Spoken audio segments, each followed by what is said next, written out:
వాక్యమన్నది పవిత్రమైనది, కీళ్లను మూల్గును విభజించుచు దూరుచున్నది. వాక్యమన్నది. ఘనుడగు పరిశుద్ధుడగు పూజారకుడు పూజ్యునుడు తండ్రి, ఘనమైన శ్రేష్టమైన మనకి ఈ మధ్యాహ్నకాల సమయంలో మీకు స్తుతి స్తోత్రం నాయన. ప్రేమించి మీ కృపలో మమ్మల్ని నడిపిస్తూ తండ్రి, మీ సహవాసం సన్నిధి నాయన, మీ యొక్క గ్రంథాన్ని నాయన అందరం పరిశీలించుటకు, ధ్యానించుటకు నాయన, మీ చిత్తాన్ని జరిగించుటకు మాకు ఇచ్చిన గొప్ప అవకాశాన్ని బట్టి మీ స్తోత్రం తండ్రి. రాజనగర్లో ఉన్న నాయన క్రీస్తు సంఘంలో తండ్రి, మేమందరం మీ సమ్ముఖంలో మమ్మల్ని నడిపిస్తున్నారు నాయన. మేము ఆత్మ సంబంధమైన మేలులతో తండ్రి మేము తిరిగి ఇంటికి వెళ్ళేలాగున సహాయం చేస్తున్నందుకు, ఈ కార్యక్రమం ద్వారా తండ్రి మీ నామానికి మహిమార్థంగా మా జీవితాలకు మేలుకరంగా నడిపిస్తున్నందుకు నాయన ప్రభువైన యేసు నామములో ప్రార్థన సమర్పించి వేడుకుంటున్నాం మా ప్రియ తండ్రి.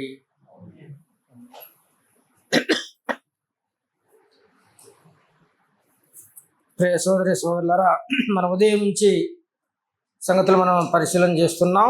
యోహాను సువార్త 5వ అధ్యాయము 39వ వచనంలో లేఖనములందు నిత్య జీవము కలదని, ఆ లేఖనాలు ప్రభువైన యేసు గురించి సాక్ష్యం ఇస్తున్నాయని అనేకమైన సంగతులు మనం పరిశీలన చేసి ఉన్నాం. లేఖనాలు అంటే మనం ఆలోచన చేసాం, లేఖనాలను మనం జీవారాత్రులు ధ్యానించాలని, లేఖనాలను మనం పరిశోధించాలని, గ్రహించాలని, ఆ లేఖనాల మౌనాన్ని మనం ఆసరాగా తీసుకుని మనం జోడించి సంగతులు మనం చెప్పటం కానీ లేకపోతే ఆలోచన చేయటం కానీ అది క్షేమకరమైనది కాదని అనేకమైన సంగతులు మనం పరిశీలన చేసాం. ఆ లేఖనాల్లో నిత్య జీవం ఉంది కాబట్టి లేఖనాలను మనం ఎల్లప్పుడూ చదువుతూ ఉండాలి, దేవరాత్రులు ధ్యానిస్తూ ఉండాలి.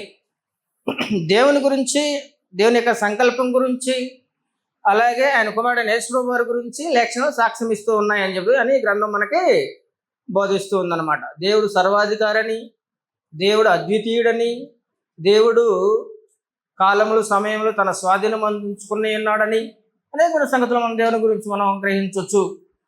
అలాగే ప్రభువైన యేసు ఆయన దేవుడై ఉన్నాడని, ఆయన దేవుని యొక్క సంకల్పాన్ని బట్టి భూమి మీదకి కుమారుడిగా వచ్చాడని, యేసే క్రీస్తు అయ్యాడని, యేసుని ప్రభువు అని కుమారుడని ఒప్పుకుంటే నిత్య జీవం వస్తుందని అనేక మన సంగతులు మనం ఆలోచన చేసి ఉన్నాం ఈ సమయంలో. అయితే లేఖనాల్లో నిత్య జీవం ఉంది.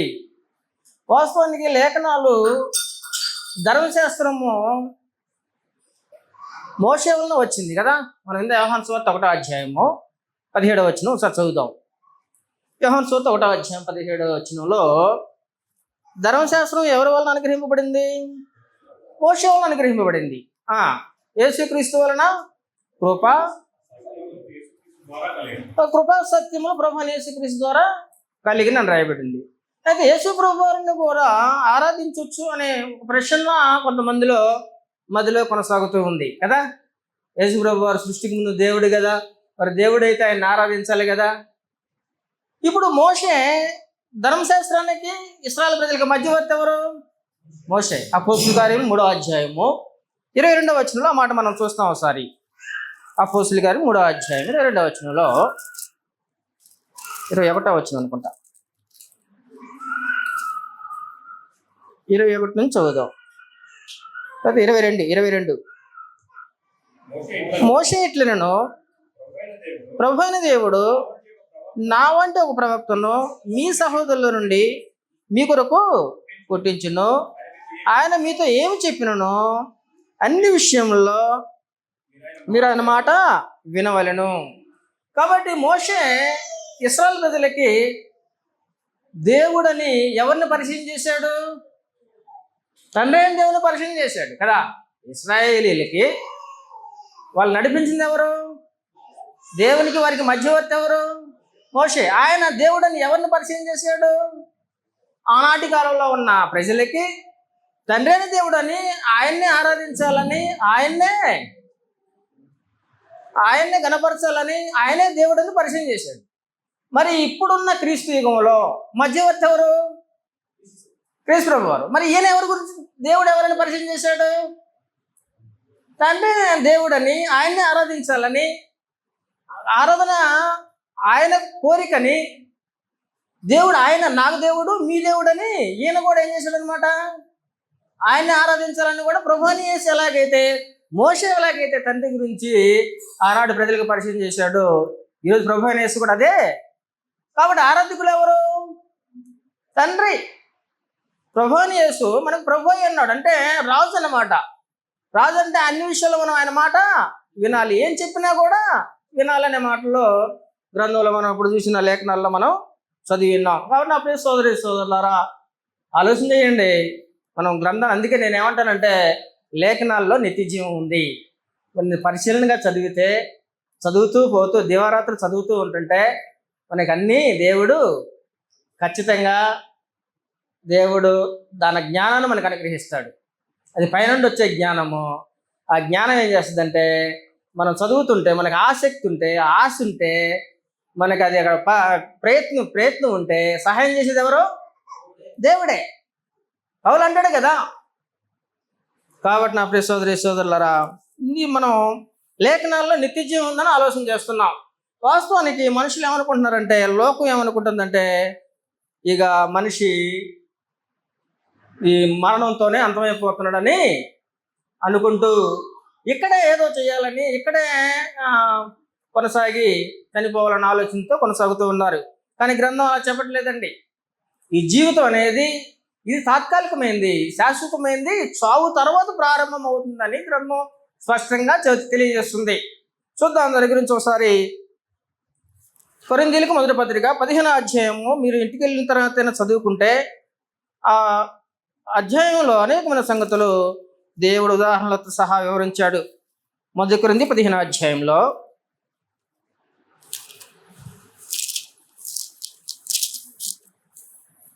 15వ అధ్యాయము 12వ వచనం చదువుదాం.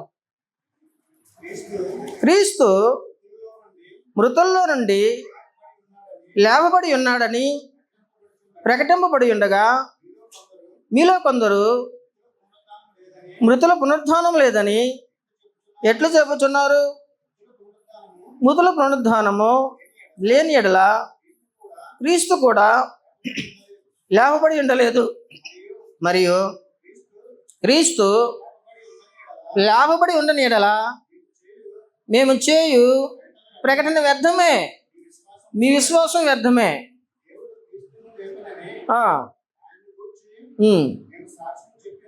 సాక్ష్యం చెప్పి ఉన్నాం కదా. 16వ వచనం, మృతులు లేపబడని ఎడల క్రీస్తు కూడా లేపబడలేదు.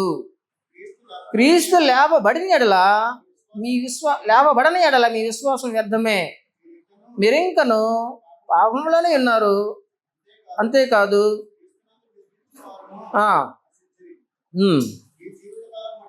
చాలండి. కాబట్టి నా ప్రియ సోదరి సోదరులారా, మనం లేపబడకపోతే, చనిపోయిన తర్వాత మరలా లేచే అవకాశం లేకపోతే, నిత్య జీవం లేకపోతే మనం ఇప్పుడు కలిగి ఉన్న విశ్వాసం వ్యర్థమే, బోధ లేఖనాలు వ్యర్థమే. లేఖనాలు ఈ జీవితకాలానికి సంబంధించిన విషయాల గురించి తెలియజేయట్లేదండి వాస్తవానికి. ఆ రోజుల్లో ప్రభువుని యేసు దగ్గరికి వెంబడించిన అనేక మంది శిష్యులు కూడా వాళ్ళు దేనికోసం వచ్చారు? వాళ్ళు ఈ జీవితానికి సంబంధించిన మేలు జరిగిద్దని, లేకపోతే ఆయన దగ్గరకు వచ్చి రోగాలు పోగొట్టుకోవడానికి. చూద్దాం ఒకసారి.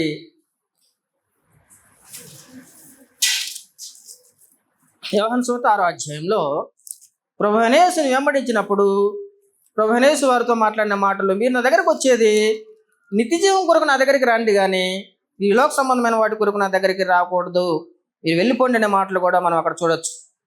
యోహాను సువార్త 6వ అధ్యాయము 25వ వచనం చూడండి. యోహాను సువార్త 6వ అధ్యాయం 25వ వచనం నుంచి మనం చూస్తే, ఆయన కనుగొని బోధకుడా అడుగగా యేసు, కాబట్టి ఆయన వెతుకుతున్నారు. ఎక్కడున్నాడా? ఆయన దగ్గరికి వెళ్ళాలి, ఆయన దగ్గరికి ఏదో మేలు పొందాలి, ఆయన దగ్గరికి వెళ్ళి ఏదో స్వస్థత పొందాలనే ఆలోచనతో భౌతిక సంబంధమైన వాటి కొరకు ఆయన్ని వెతుకుతూ ఉన్నారనే సంగతి తెలియజేస్తుంది.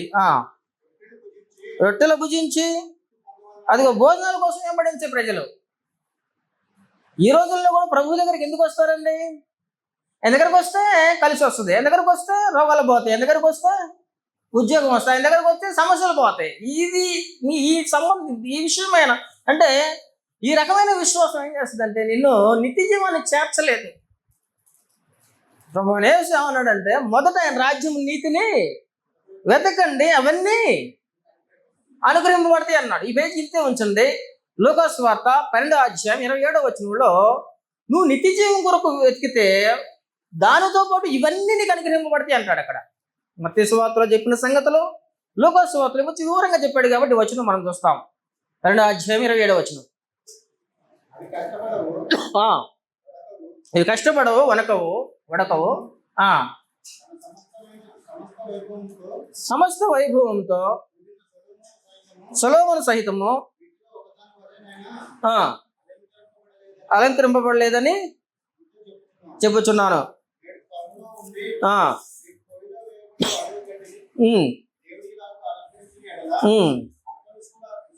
అల్ప విశ్వాసులారా, కాబట్టి భౌతిక సంబంధమైన నేను ఆకాశ పక్షుల కంటే భూ సంబంధమైన పక్షులు జీవుల కంటే వాటికంటే మీకు ఎక్కువ ఇస్తా కదా. మీరు అల్ప విశ్వాసులు అన్నారు. ఎందుకనంటే భౌతిక సంబంధమైన వాటి కోసం ప్రాకులాడేవాడు, భౌతిక సంబంధమైన వాటి కోసం ప్రభువును అంగీకరించేవారు వారు అల్ప విశ్వాసులే. అది నిత్య జీవానికి చేర్చదు ఆ విశ్వాసం అన్నాడు అనమాట. తర్వాత ఏమి తిందుమో ఏమి త్రాగుదమో విచారించకుడి, అనుమానం కలిగి ఉండకుడి, ఈ లోకపు జనులు.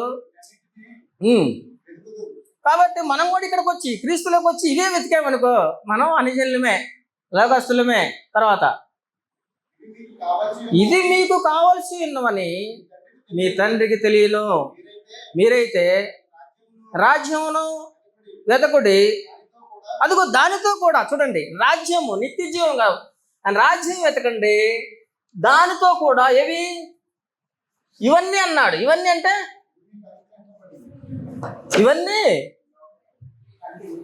అంటే భౌతిక సంబంధమైనవన్నీ.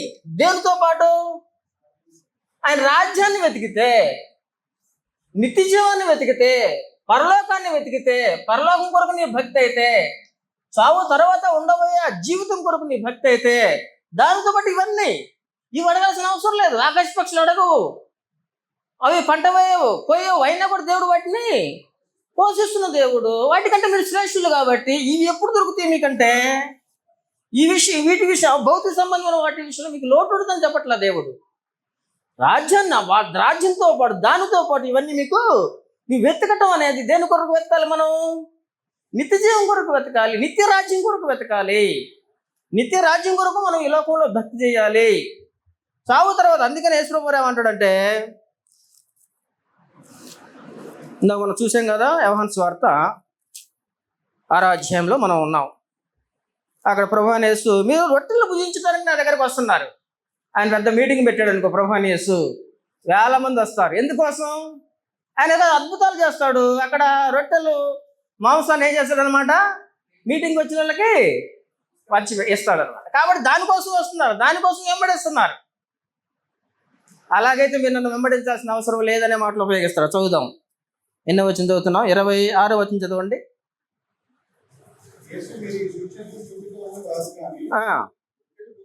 రొట్టెలు భుజించి తృప్తి పొందడం వలనే మీరు నన్ను వెతుకుచున్నారని మీతో నిశ్చయంగా చెప్పుచున్నాను. ఎదుగో క్షయమైన ఆహారం కొరకు కష్టపడకుడి కానీ నిత్య జీవము కలుగజేయు అక్షయమైన ఆహారం కొరకు కష్టపడుడి. ఈ భూమి మీద భక్తి దేనికి? నిత్య జీవం కొరకు. క్షయమైన ఆహారం అంటే భౌతిక సంబంధమైన. ఎందుకంటే అక్కడ 1 కొరింథీ 15:19 ఏముందనమాట, ఈ జీవితకాలం మట్టుకే మీరు క్రీస్తునందు నిరీక్షించు వారేలా వారు మనుషులందరికంటే దౌర్భాగ్యులైందురు. ఈ జీవితానికి ఏం కావాలి? సుఖం కావాలి. ఏం కావాలి? ఆహారం కావాలి, ఉద్యోగం కావాలి, ఆరోగ్యం. వీటి కోసం అంటే ఇవి ఇవ్వనంతల దేవుడు. దానితో పాటు రాజ్యంతో పాటు ఇవన్నీ రాజ్యం కొరకు మీరు వెతికితే, రాజ్యం కొరకు విశ్వాసం, రాజ్యం కొరకు భక్తి, రాజ్యం కొరకు బ్రతుకైతే అవన్నీ మీకు అనుగ్రహింపబడతాయి అని ప్రభువైన యేసు చెప్పేశారు.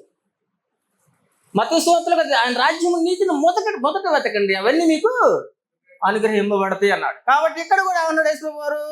క్షేమైన ఆహారం కొరకు వెతకొద్దు, క్షేమైన ఆహారం కొరకు నన్ను వెంబడించొద్దు. వాస్తవానికి గ్రంథం కూడా ఆత్మ సంబంధమైన జీవితాన్ని గురించే బోధిస్తుందండి. శరీర సంబంధమైన విషయాల కోసం వాటిని ఎలా సంపాదించుకోవాలో గ్రంథం తెలియజేయట్లా. బోధ మార్చేశారన్నమాట, గ్రంథాన్ని మార్చేశారండి ఈరోజు బోధకులు అనబడుతున్న వారు. ప్రభువు అనేసి లోకానికి వచ్చింది కూడా ఆయన పొందిన మహిమ మనం పొందాలని, ఆయనతో పాటు పరలోక రాజ్యంలో మనం వారసులు అవ్వాలని. కాబట్టి నన్ను వెంబడించే జనులు నిత్య జీవం కొరకు వెతకండి అనే మాటలు ప్రభు అనేసి మాటల్లో మనం చూస్తున్నాం. కాబట్టి నిత్య జీవం అనే మాటకు అర్థం ఏంటి? నిత్యం జీవించే జీవితం కదా. ఈ నిత్య జీవం అనేది అనాదిలోనే దేవుడు వాగ్దానం చేశాడని రాయబడింది. ఇది నిర్ణయించింది ఎప్పుడో తెలుసా? మానవ జాతికి సంబంధించిన సమస్తమైన ప్రణాళికలన్నీ దేవుడు అనాదిలోనే క్రీస్తు బలిని ఎప్పుడు నిర్ణయించాడు? అనాథలు నిర్ణయించిన దేవుడు నిత్య జీవాన్ని కూడా అనాథలు నిర్ణయించాడని గ్రంథం తెలియజేస్తుంది. తీతు పత్రిక 1వ అధ్యాయము 1 నుంచి మనం చూస్తే, తీతు కాబట్టి మన భక్తి నిత్య జీవం కొరకే అక్కడ తెలియజేశాడు. తీతు పత్రిక 1వ అధ్యాయం 1 నుంచి.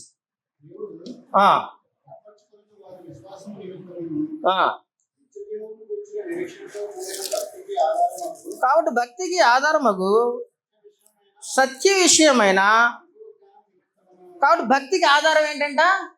సత్యము అన్నాడు. సత్యం అంటే అర్థం ఏంటమ్మా? వాక్యమే సత్యం. కాబట్టి వాక్యానికి వేరుగా భక్తి లేదు. వాక్యం ఏం చెప్తుందంటే ఆత్మ సంబంధమైన భక్తి గురించి తెలియజేస్తుంది. ఆత్మ కొరకు భక్తి తెలియజేస్తుంది. తర్వాత దేవుడు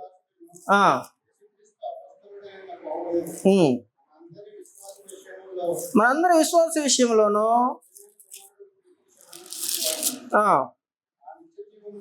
ఆ నిత్య జీవమును అబద్ధం ఆడ నేరని దేవుడు అనాది కాలం ముందే వాగ్దానం చేసిన కానీ అన్నాడు. ఆ నిత్య జీవాన్ని ఎప్పుడు వాగ్దానం చేశాడంట? అనాది కాలంలోనే. ఆది అందు దేవుడు భూమి ఆకాశాలు సృజించాడు. అనాది కాలం మంది సృష్టి లేనప్పుడు దేవుడు నిత్య జీవాన్ని వాగ్దానం చేశాడు అని రాయబడి ఉంది. అనాదిలో దేవుడు అనేకమైనవి నిర్ణయించుకున్నాడు తనలో తాను. కాబట్టి తన సంకల్పం ప్రకారంగా జీవించే వారికి నిత్య జీవాన్ని అనుగ్రహిస్తానని దేవుడు అనాదిలో వాగ్దానం చేశాడని రాయబడి ఉంది. కాబట్టి ఆ నిత్య జీవం అనేది దాని కొరకు నువ్వు భక్తి చేయాలని గ్రంథం తెలియజేస్తుంది. కాబట్టి నువ్వు చనిపోతే చూద్దాం, కొరింథీయులకు 1వ పత్రిక 15వ అధ్యాయంలో నీకు ఒక నిరీక్షణ ఉంది. కాబట్టి నువ్వు దానికోసం బ్రతుకు అనే మాటలు ఉపయోగించాడు. 15వ అధ్యాయము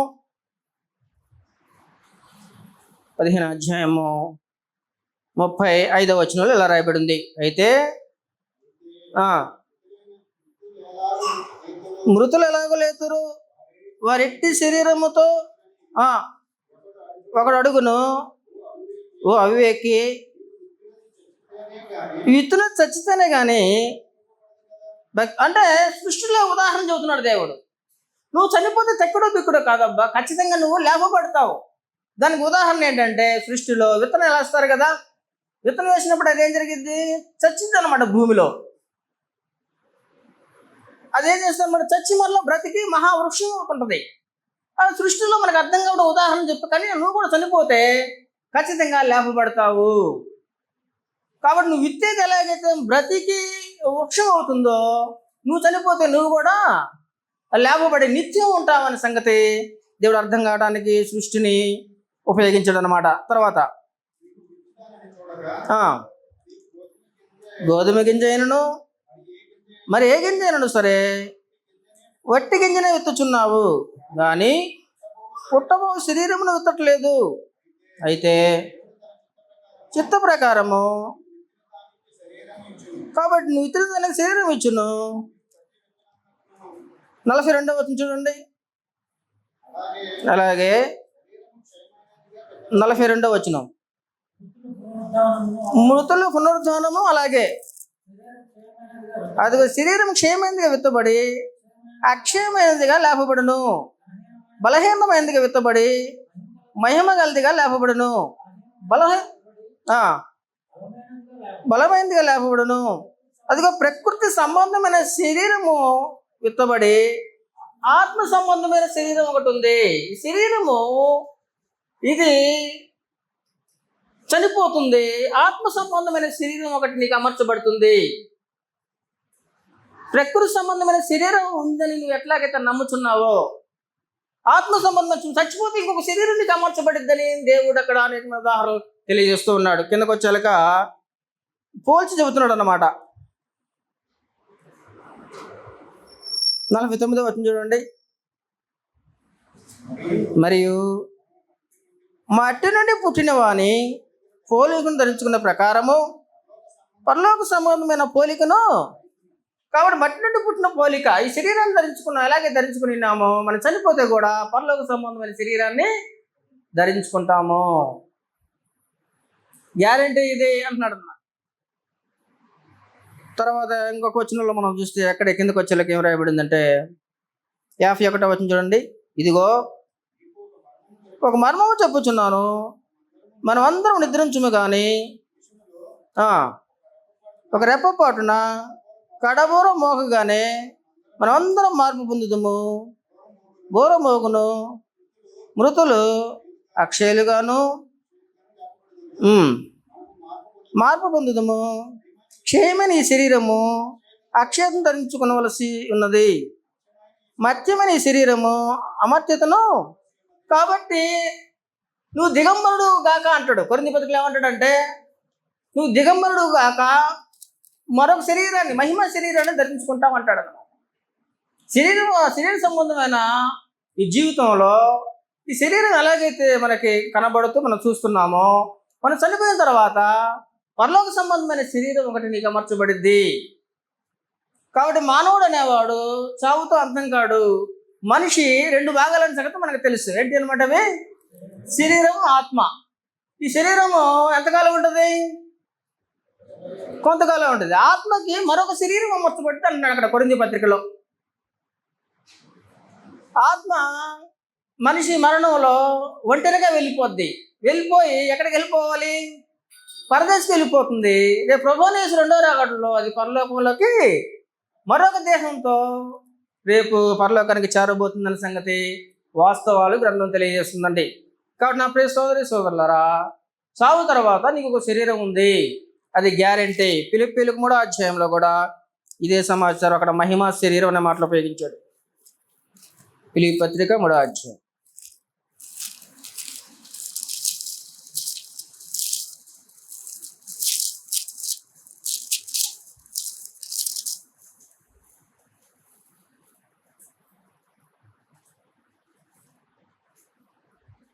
వచ్చిన సార్ చూడండి, 20-21 చదవండి.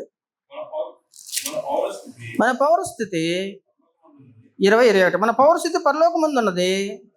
అక్కడ నుండి కనిపెట్టుకుని ఉన్నాం.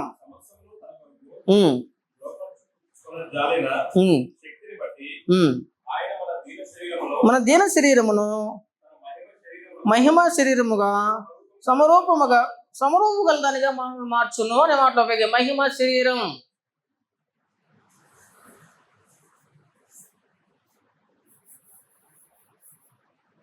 కాబట్టి నా ప్రియ సోదరి సోదరులారా, గ్రంథం ఏం తెలియజేస్తుందంటే, మీ ఆత్మకి ఇంకొక శరీరం అమర్చబడుతుందని తెలియజేస్తుంది. ఆ శరీరంతో నువ్వు పరలోకంలో దేవునితో పాటు ఉంటావని తెలియజేస్తుంది. దానికోసం నువ్వేం చేయాలి? లేఖనాలను పరిశోధించు అనే మాటలు ఉపయోగిస్తుంది అనమాట. కాబట్టి లేఖనాల్లో నిత్య జీవం ఉంది. ఆ నిత్య జీవము అది దాన్ని పరలోకం అన్నాడు దేవుడు. ఆ పరలోకం నువ్వు చేరాలంటే నువ్వేం చేయాలనో గ్రంథంలో స్పష్టంగా తెలియజేస్తుంది.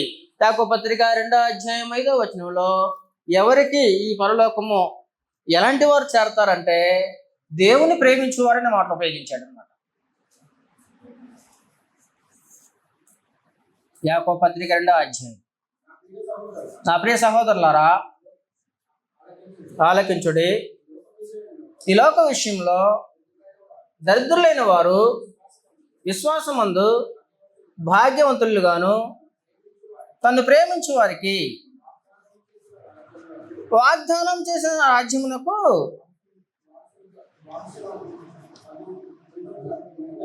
వారసులుగా ఉండుటకు, కాబట్టి తను ప్రేమించు వారికి అన్నాడు. ఎవరికి ఈ వాగ్దానం? ఎవరికి నిత్య జీవం అంటే దేవుణ్ణి ప్రేమించే వారికి. దేవుని ప్రేమించేవారంటే గ్రంథం తెలియజేస్తుంది. కీర్తనలు 97వ అధ్యాయం 10వ వచనంలో, కీర్తనల గ్రంథం 97వ అధ్యాయం 10వ వచనం,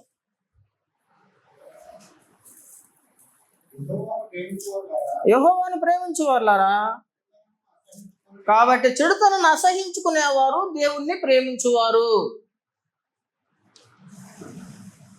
ఇలాంటి వారికి పరలోకం అండి.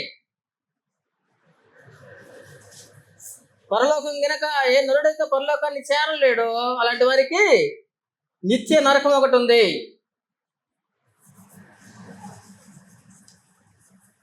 రోమీయులకు 6వ అధ్యాయము 20వ వచనంలో 2 ఉన్నాయని చెప్తాడు దేవుడు. రోమీయులకు 6వ అధ్యాయం 20వ వచనం.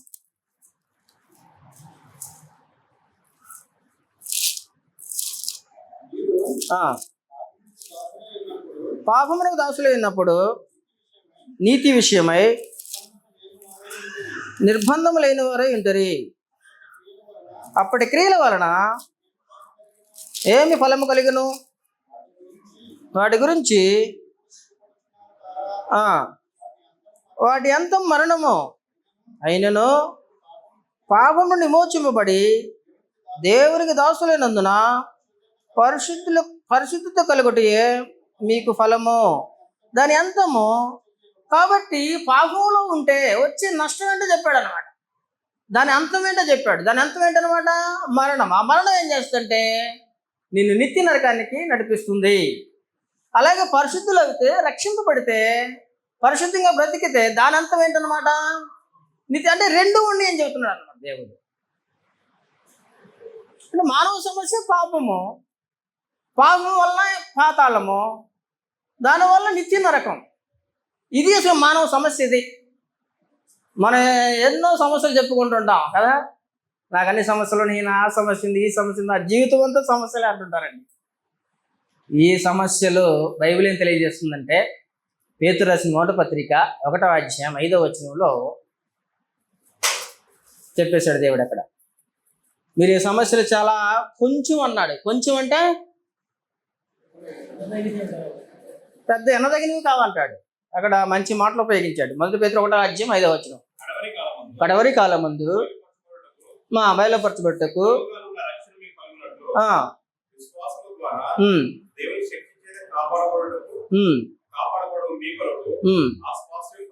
అది ఆ స్వాస్థ్యం పరలోకమందు భద్రపరిచి ఉన్నది. ఇందువలన కాబట్టి ఆ పరలోకం ఉందని మిక్కిలి ఆనందంగా మీరు బ్రతకాలంటున్నాడు. అయితే అవసరము బట్టి నానా విధములైన శోధనల చేత ప్రస్తుతము కొంచెం కాలం మన దుఃఖం, కొంచెం కాలం మీకు కొంచెం దుఃఖము కొంచెం కాలమే, కానీ నిత్య స్వాస్థ్యం ఒకటి ఉంది. దానివల్ల మీరు ఆనందించున్నారు.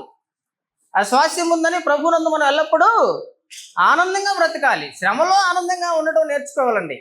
బాధలో కూడా. ఎందుకని? అది చూడాలి మనం. సమస్య చిన్నది, పరలోకము పెద్దది. చాలా అది ఎంతకాలం? అది యుగయుగాలు. కొంచెం కాలం. కొంచెం అంటే నువ్వు జీవించే 70 సంవత్సరాలు కొంచెం అన్నాడు. దానికి ఉదాహరణ చెప్పాడు. కిందకు వచ్చాలి. ఇక నశించుము సువర్ణము అగ్ని పరీక్ష వలన తేటపడబడుతున్నది కదా. అంటే అర్థం ఏంటంటే ఆ సువర్ణాన్ని, బంగారాన్ని అగ్నిలో కాల్చేది ఎందుకు? మెరుగుపరచడానికి, దాని యొక్క రూపం తీసుకురావడానికి. అలాగే లోకంలో క్రైస్తవుడు అనబడుతున్న వాటికి శ్రమలు ఎందుకంటే క్రీస్తు స్వరూప్యాన్ని బయటికి తీయాలంటే శ్రమలు అవసరం. ఇప్పుడు అనిలన్న నీ దగ్గర ఓర్పు ఉందని ఎలా బయటపడిద్దినా?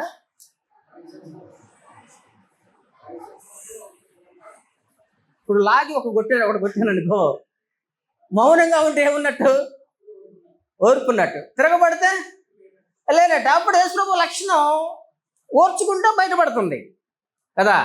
యేసుప్రభు స్వరూప్యము బయటపడుతుంది ఓర్చుకుంటే. బయటపడకపోతే తిరగబడితే లేనట్టే కదా. అంటే నువ్వు స్వాస్థ్యాన్ని పొందడానికి అర్హుడు కాదనమాట వాస్తవానికి. కాబట్టి వాస్తవం ఏంటంటే శ్రమల వలన మనం రూపుదిద్దబడటానికి అన్నాడు. అక్కడ చదువుతాం ఒకసారి, కిందకు వచ్చాక ఉదాహరణతో దేవుడు తెలియజేస్తూ ఉన్నాడు.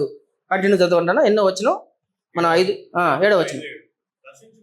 నశించుకో సువర్ణము అగ్ని పరీక్ష వలన శుద్ధపరచబడుతున్నది కదా, దానికంటే మీ అమూల్యమైన మీ విశ్వాసము శోధనల చేత పరీక్షకు నిలిచినదై యేసుక్రీస్తు ప్రత్యక్షమైనప్పుడు మెప్పును మహిమయు ఘనతయు కలుగుటకు. కాబట్టి రేపు నువ్వు పరలోకానికి నువ్వు సహిస్తే ఆ గుణం నిన్ను పరలోకానికి తీసుకెళ్తుంది.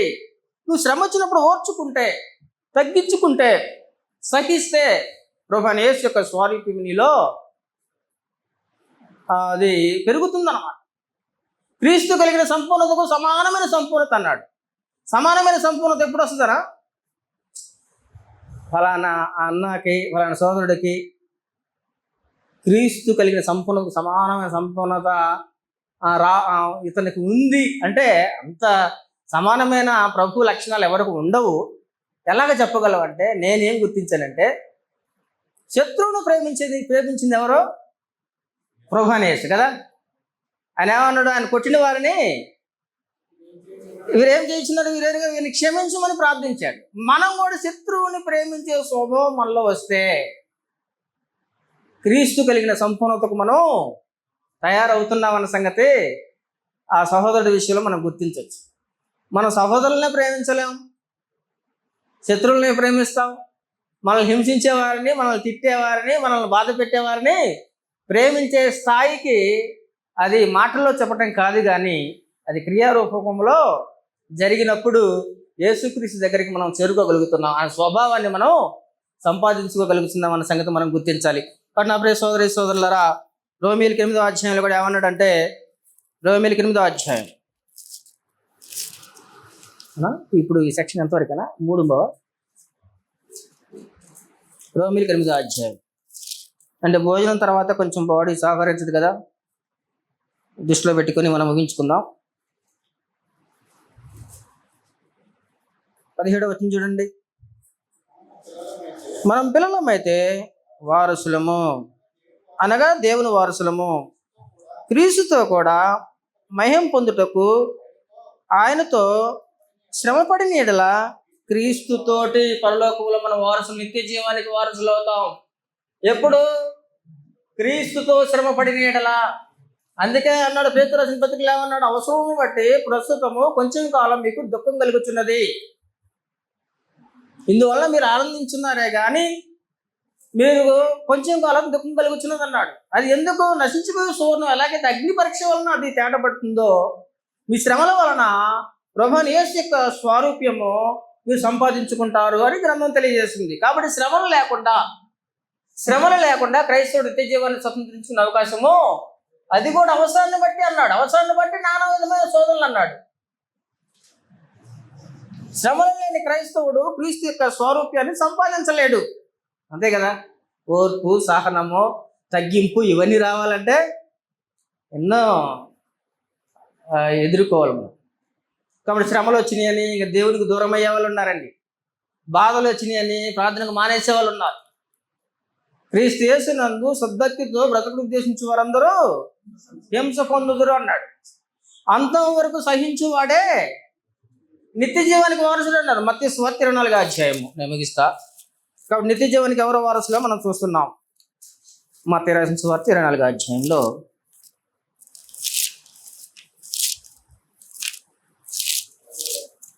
వచనం చెప్పను, ముందుగా తీసిన 13వ వచనం. అంతం వరకు సహించిన వాడెవడో వాడే. కాబట్టి సహించటము అనేది, ఓర్చుకోవటం అనేది తగ్గించుకోవడం అనేది, శ్రమ అనుభవించడం అనేది క్రైస్తవునికి ఇది. దాన్ని మనం ఎలా తీసుకోవాలంటే మన మేలు కొరకే అనే ఉద్దేశంతో మనం తీసుకోవాలి, సహించాలి. అంటే బ్రతుకున్నంత కాలం మనం సహిస్తూనే ఉండాలి.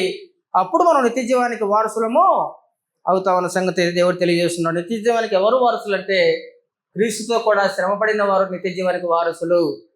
చూద్దాం, దేవుని చిత్తం అయితే బ్రేక్ తీసుకొని కొన్ని సంగతుల్లో నేను సాధ్యమైనంత వరకు తెలియజేసి ముగిస్తాను.